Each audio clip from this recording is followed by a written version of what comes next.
Мудрост Соломонова, 16 глава. Затоа тие беа достојно казнети преку слични животни и измачувани од многу чудовишта.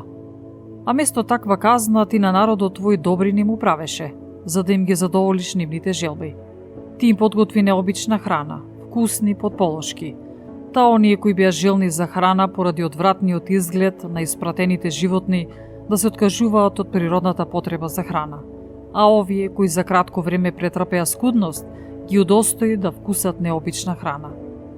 Зашто на тие мачители требаше да дојде неодменлива скудност, додека на твоите чида требаше само да им се покаже колку тешко били измачувани нивните непријатели. И откако ги стигна страшен зверски бес и умира од касање на змии отровници, гневот твој не отиде до крај. Но само за кратко време беа уплашени, за да се вразумат, добија знак за спасение, за да си ја спомнат заповедта на законот твој. Зашто кој ќе погледнеше оздравуваше, не преку она што гледаше, туку преку тебе, спасителот на сите. А исто тоа им покажи и на нашите непријатели дека ти си оној кој избавува од секое зло. Зашто тие беа убивани преку каснување од скакулци и мови и не се најде лек за спасување на нивниот живот, бидејќи беа заслужили да бидат измачувани од нив.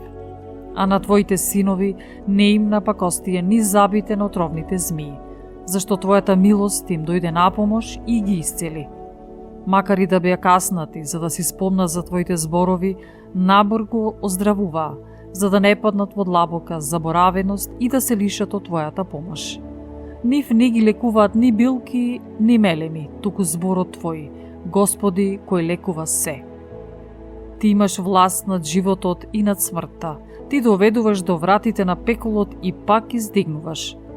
Човекот по својата злоба може да убие, но кога духот ќе излезе, тој не може да го врати и од земената душа не може да ја избави.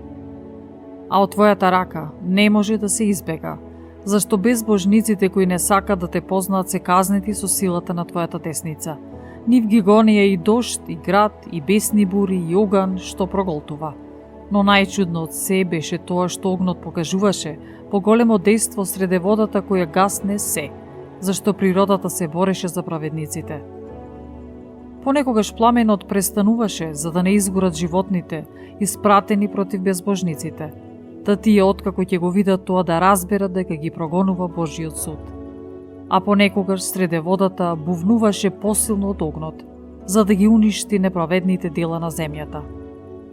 А ти, народот твој, со ангелска храна го хранеше, и без да се трудат, ти им испрати од небото готов хлеб, кој имаше во себе секаква сладост, што му годеше секому според неговиот вкус. Зашто својството на твојата храна ја покажуваше твојата љубов спрема твоите деца, за да ја задоволи желбата на оној што јаде. Ја менуваше според вкусот на секого од нив. И снегот, и мразот, издржаа на огнот и не се стопија, за да познаат дека огнот што гори во град и блеска во дожд, ги уништува плодовите на нивните непријатели. Но истиот оган, за да се нахранат праведните, ја губеше својата сила. Созданијата што тебе ти служат на Создателот свој, ги засилуваат своите сили за да ги казнат безбожните, а се смируваат за доброто на оние кои веруваат во тебе. Затоа тогаш и тие, изменувајќи се во се покоруваа на твојата благодат, која ги храни сите според желбата на оние што имаат потреба. Та твоите синови, кои си ги возлюбил Господи, да знаат дека не изобилство од плодови го храни човекот, туку зборот твој ги чува оние што веруваат во тебе.